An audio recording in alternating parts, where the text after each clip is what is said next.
Hello, everyone. Welcome to today's session on Amazon.com's architecture evolution and AWS strategy. My name is Jason Mortensen. I lead a program at AWS called Learning from Amazon, and I have the privilege of being joined today by Seth Eliot. Hi, everyone. My name is Seth Eliot. I'm the Principal Reliability Solutions Architect for AWS Well-Architected. I'll tell you exactly what that is in a bit if you don't already know. And I've been with Amazon for about 9 years now. I'm with AWS now, but I've spent most of my years actually with Amazon.com. So I'll share some of my experiences with you today. And it actually all starts long before my time with something called Obidos. Obidos was the first system that ran Amazon.com when it launched in 1995. It was a single binary, a C binary, running on a single server. And it spoke to a single Oracle database running on another server. So that is how Amazon ran in the early days. All the business logic was in this single binary. Now, we did expand past one server. Ultimately, we were on multiple servers located across various data centers in the Seattle area. But we were still running with that single binary. It eventually became a C++ binary, not just C.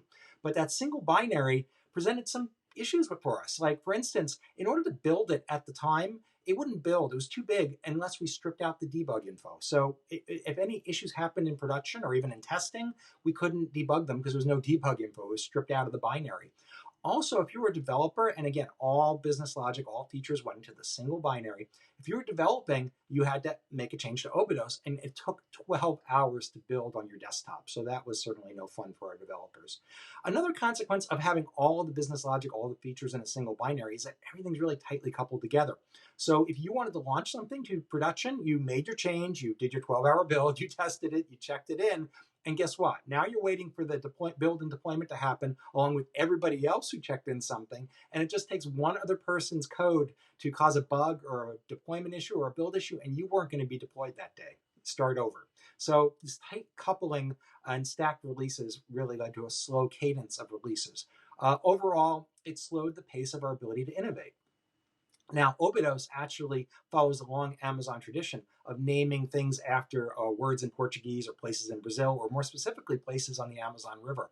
Obidos is the swiftest, narrowest part of the river. That narrow part of the river kind of gives you an idea of how it eventually became a bit of a bottleneck. So as I said, it existed back in 1995. That's how we launched Amazon.com Books, as we were known back in that day, because actually that database I talked about was called ACB for Amazon.com Books. And, obviously we're the everything store now. We sell more than books, but that's how we launched.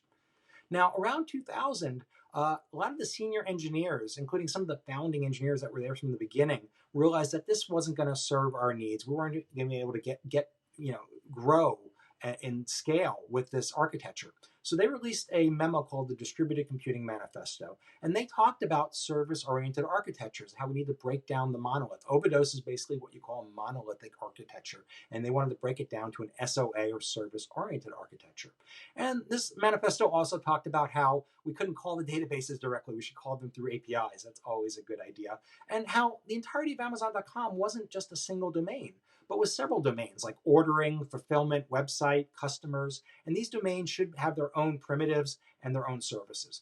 So as you can see on the slide, we broke it down. We started by breaking it out, the database portions first. So there was a customer database and an order database separate from the ACB database.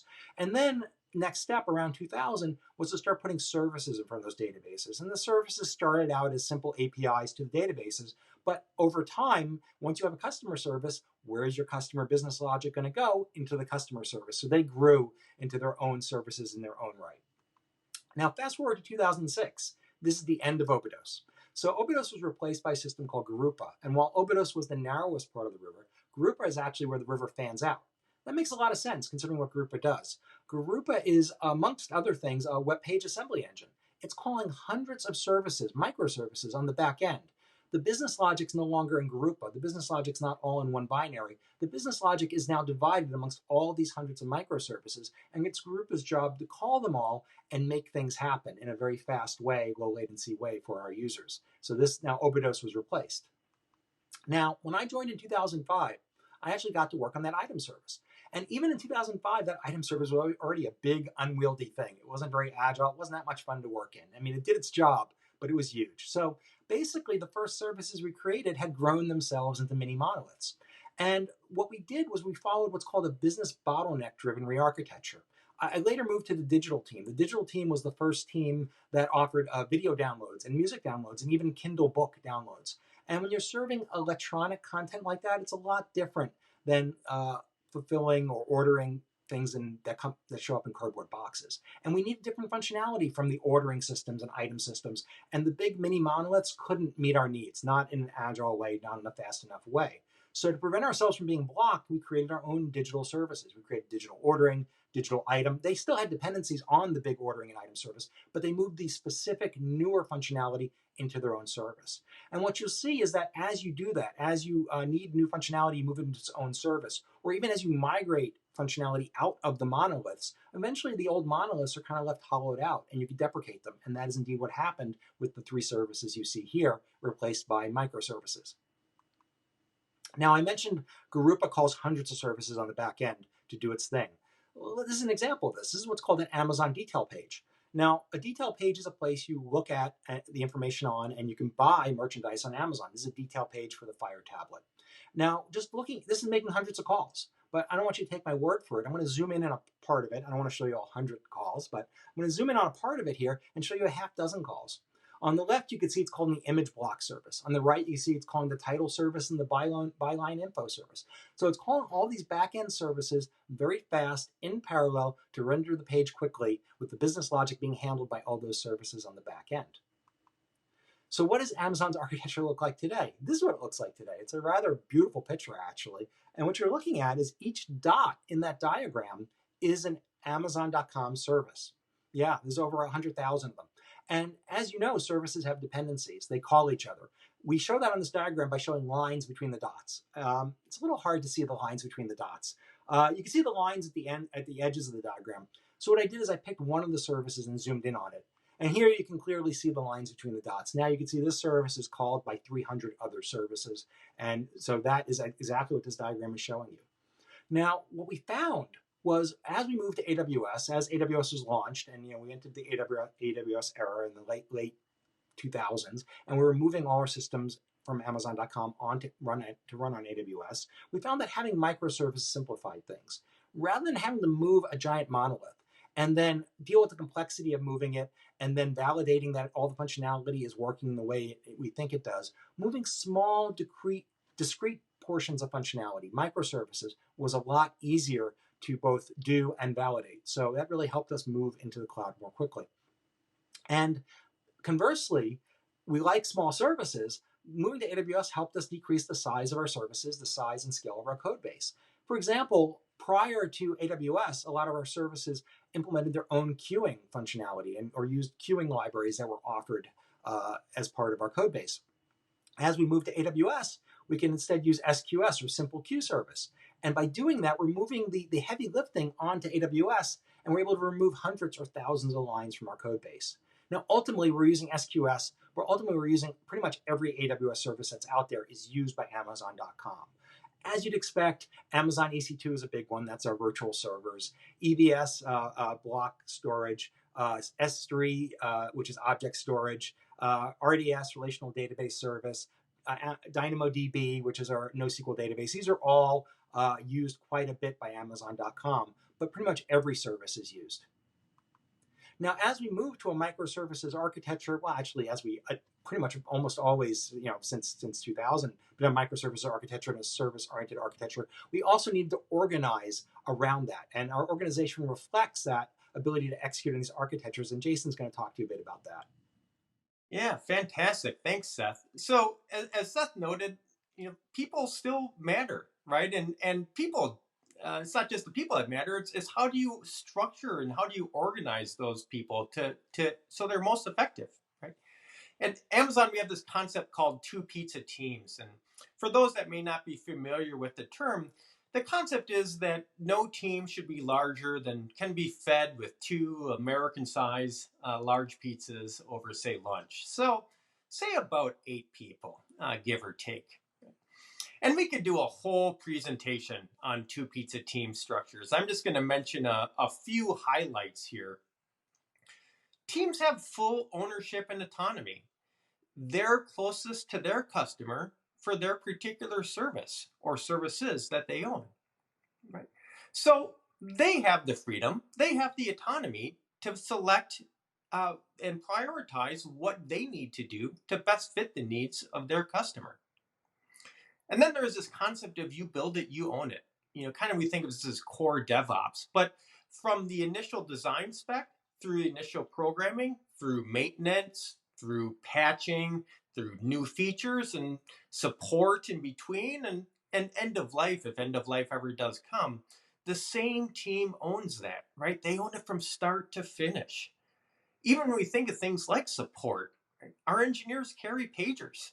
So if something goes wrong in the middle of the night with their service, they get paged, right? There is no separate support team that gets that support request. Right?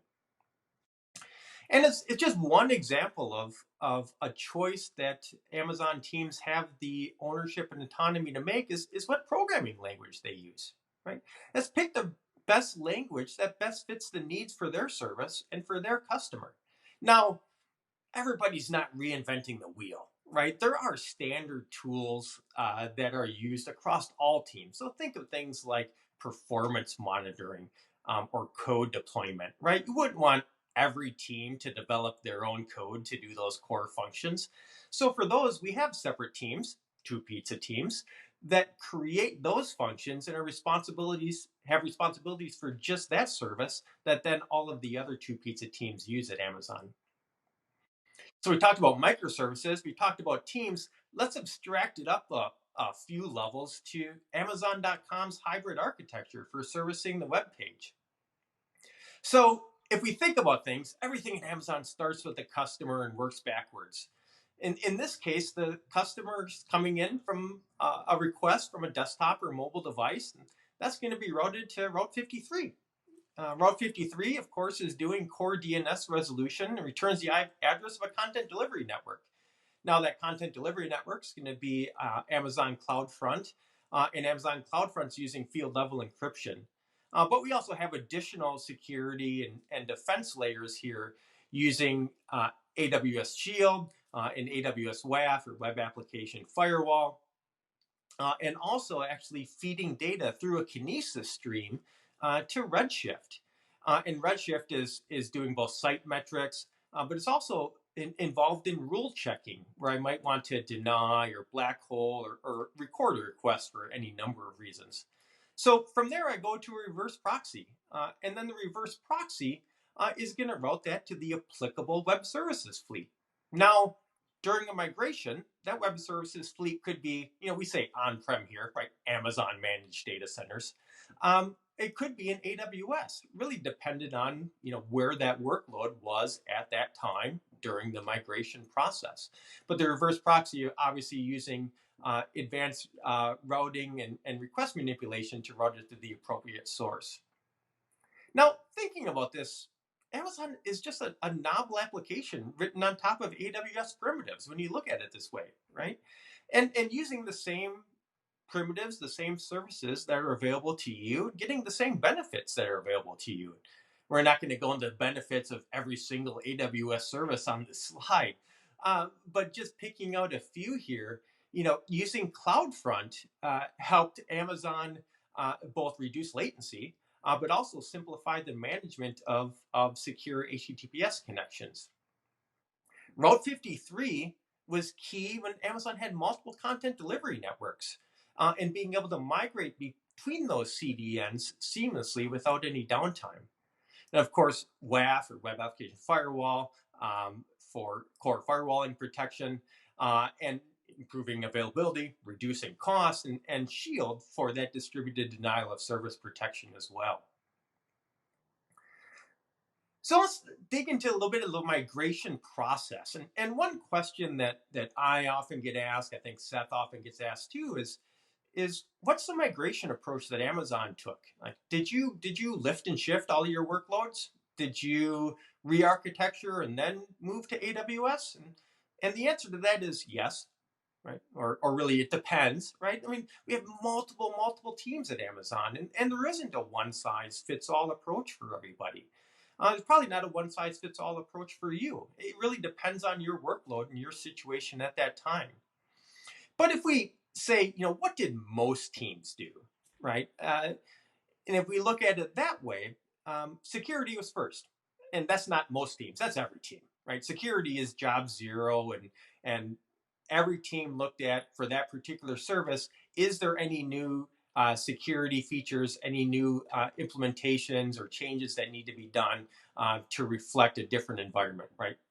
Then migrate. Most often that was lift and shift, taking advantage of the AWS services that you do, core compute, storage, database services that Seth mentioned. And then look for, once it's in AWS, once I'm getting the benefits there, then Amazon will look at, all right, where's the opportunities to re-architecture or re-platform and take advantage of additional AWS services. Maybe it's to reduce my code base and replace that code with Amazon managed services. Right? And if I put that in timelines on this, just to give you an idea, that migration to AWS, that middle tier, really started heavily happening in about 2010. It was occurring before that, but 2010 is where we see a big spike using the AWS services that are available at that time. Right? Heavy use of EC2, heavy use of S3, and heavy use of EBS. And then that re-architecture, that re-platform, again, happening before that, but heavy spike in about 2016. And Amazon then using the new features on AWS services, as well as the new AWS services that were made available over that 6-year period. Always looking for opportunities to look and refactor code, and that architecture is an opportunity, right? That's the way we view it in Amazon. It's not a burden. It's an opportunity to speed up the execution of my code, to increase the functionality, to improve my code base. Always triggered by customer demand, maybe demand coming right from customers, maybe anticipated demand, but always looking at those signals on where can I look for those opportunities to continue to fulfill the needs of our customers. And a big focus in Amazon there too is where can I reduce undifferentiated work? And so what is undifferentiated work, right? Think of things that an engineer has to do that aren't directly giving you a new feature or function when you utilize Amazon. So think of, say, patching a server, installing new hardware, right? Sharding a database. It needs to be done, right? Systems need to be secure. Systems need to be performant. Uptime is critical, right? But that's not giving you a new feature when you go to utilize a service. So Amazon's focus there is where can I take those functions? Where can I farm those out, if you will? Where can I use AWS services where AWS manages those functions for me? And then I can take my engineer time that was spent in that undifferentiated work and spend it on code, right? Spend it on that higher level functions that give you new features or new functionalities as a customer. Now let's look at one example of a on-premise or Amazon data center to AWS migration, and that was in our fulfillment centers. So fulfillment centers related to Oracle, and if we look at the previous architecture for that, if we think of fulfillment centers, they have functions related to the processing of an item, right? I receive it and I stow it, and then later on, when you order it, I have to go pick it, and then it's packed, and then it's shipped to you. Each one of those functions was accessing Oracle databases related to that fulfillment center. There was about 300 of them. There were some of the oldest databases that Amazon had, about 20 years of Oracle databases and DBAs tinkering with them over that 20-year period. But it was running into problems, right? We had problems with scalability. Amazon was running on some of the largest hardware available to them. That was custom built, actually. And of course, I say largest hardware available. It's before AWS. Largest hardware available to them. And then issues with availability. Not so much with just things going down, but if things do go down, right? If there's a hardware failure, everything fails all of the time, as Werner Vogels would say. Then Amazon data center technicians had to manage that themselves, right? And manage those failovers, and sometimes those failovers did take several minutes. And then forecasting. Think of peak periods like Prime Day, right? How much demand do I need, or do I anticipate, right? And then how much hardware and software and other tuning do I need to do to meet that demand, right? That's a lot of work. And what if I could just give that work, if you will, to AWS and have AWS scale with the elasticity that I need? And so, where's the new architecture? The new architecture, of course, running on AWS, as you might expect, right? Um, but as you may know or may have heard from last year, Amazon migrated all of their Oracle databases to AWS, shutting off the last Oracle database in October of last year of 2019. That was all of the databases supporting non-third-party systems, and in total, that was about 7,500 databases. And as I said, about fulfillment center is about 300 of those alone. Now, what did that give an opportunity? And in addition to that, reducing undifferentiated work and scalability that I mentioned, it also gave Amazon the opportunity to look at what's the best database for the job, right? For that particular function was related to stow or pick or pack. Is the best database a relational database? Is it key value? Is it document? Is it graph? Do I need an in-memory store? It depends, right? But Amazon engineers had the ability to then pick the right database that was purpose built for their workload. And then, hey, I still need to access common things too, right? I don't want to replicate an inventory database. Inventory is common across all of those services. So for there, instead of Amazon using Oracle, they migrated to Amazon Aurora PostgreSQL. Now, at the end of the day, improved performance and availability, reduced costs, gave the scalability, and reduced overhead or reduced that undifferentiated work, as I mentioned. Now, what did that actually equate to in numbers? We don't break out the fulfillment center specifically, but for the Oracle migration projects as a whole, that reduced Amazon's database cost by about 60%. It reduced the latency of their customer-facing applications by about 40%, sometimes with double the workload. Double the workload in applications still reduce latency by 40%. And then reduce that administrative overhead by about 70%. So that's an example of an on-prem or Amazon data center to AWS migration. Now let's talk about rearchitecture and Amazon's transition to serverless. And for that, Seth is gonna take it over. Yeah, sure. Thank you, Jason.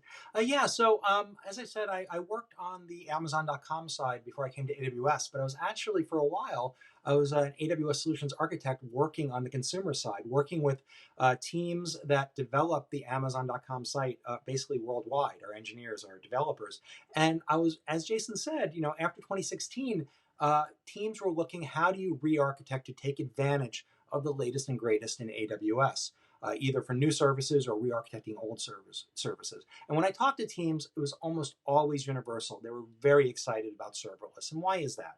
Well, as we mentioned earlier, we follow a DevOps model where teams not only build their systems, but they own them. That means they own the operations of those systems in production. So if they could reduce the infrastructure burden, and they don't need to maintain infrastructure, they don't need to manage it, they don't need to patch it, they don't have to worry about security patches or updates, then serverless was a great solution for reducing that operational burden. And as Jason said, reduced operational burden then converts itself into more time to develop features and innovate on behalf of the customer. Now, also, auto-scaling was very important. When you look at all of AWS's compute options, they all auto-scale. But when you look at something like Lambda, that auto-scaling is just seamless. And paying for value. If you're using EC2, and EC2 is a great way to run a service. However, if that EC2 instance is not serving requests, you're still paying for it. The nice thing about serverless technologies like Lambda is you only pay for when they run. So no requests, you're not paying. Requests go up, you're paying for that and only that.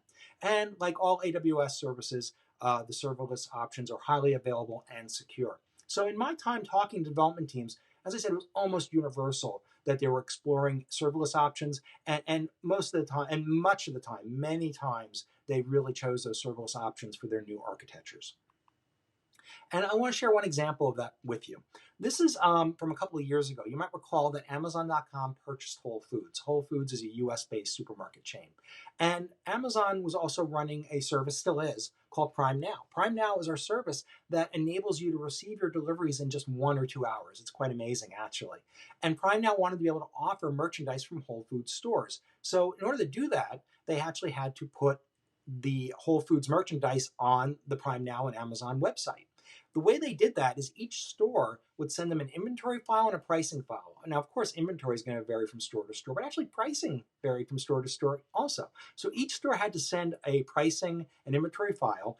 And initially, they stood up an EC2 set of EC2 instances to process those files and then create pages on our website where you can order that merchandise, like the bananas you see here. Now, they ran into a problem, though. When they only had 21 stores onboarded, they were finding it took 5 hours to process all of this data. It was quite a bit of data. But more importantly, what they found was as they added stores, that processing time went up linearly. So when you consider that there's over 400 stores in the US, by the time they actually onboarded all the stores, it would take days to process this data at a time. They looked at expanding the EC2 fleet, but that didn't quite meet their needs. What did meet their needs was this. They decided to go serverless and use Lambda. What you see here on the left is that every store puts its inventory and pricing files into a directory, a folder, in an S3 bucket. Now, those folders are really just key spaces, but they're called folders. And each store has its own folder in that S3 bucket. What that does is trigger an event. Now, Lambdas are really good at reacting to events. So the event happens, it immediately triggers a Lambda to spin up and start processing those files.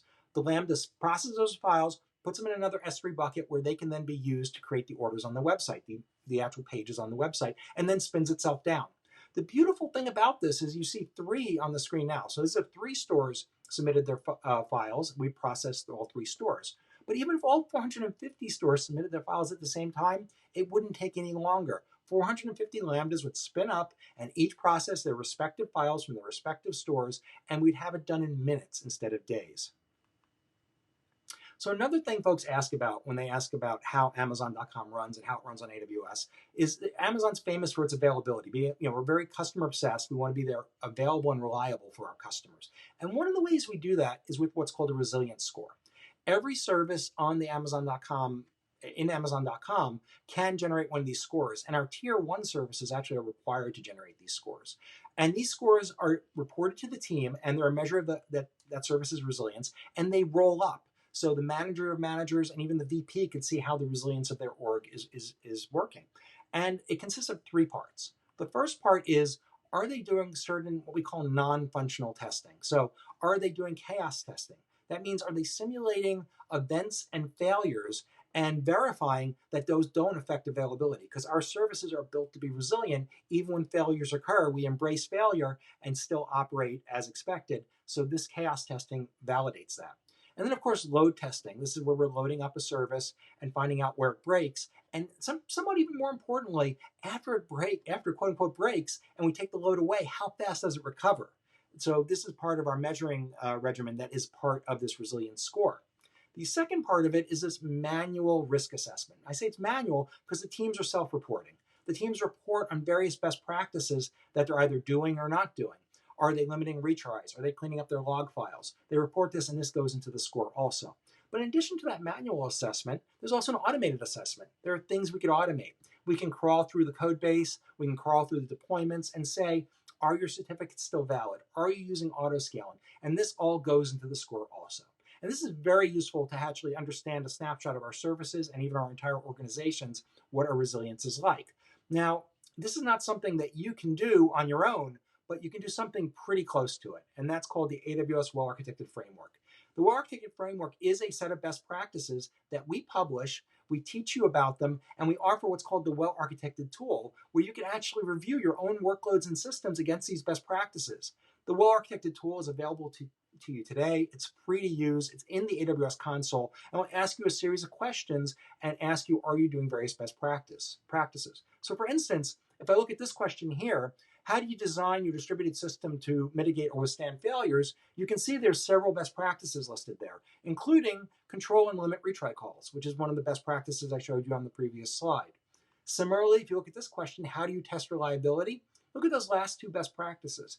How do you test scaling and performance requirements? Are you doing load testing? And do you test resiliency using chaos engineering? So you too can take advantage of this and learn, measure, and improve your workloads and systems against best practices that AWS publishes and explains to you. So today you've learned how Amazon.com runs on AWS. That's part of our innovation track. Jason's going to tell you a little more about what else is in the innovation track. Great stuff, Seth. Yeah, and this is a new track to reinvent this year. And you see, this session is part of it, and there's actually 7 other sessions that dig into Amazon's innovations as well as the culture and mechanism that really underpin all of the innovations since our founding. And with that, we'd like to thank you on behalf of Seth and myself for your time today. We really appreciate you spending your time with us and would love to hear from you after this too. You see our LinkedIn address is there, and feel free to follow Seth at Seth Eliot on Twitter. And we are customer obsessed and would really appreciate your feedback. And please feel free to fill out that session survey. Thank you very much and have a great day.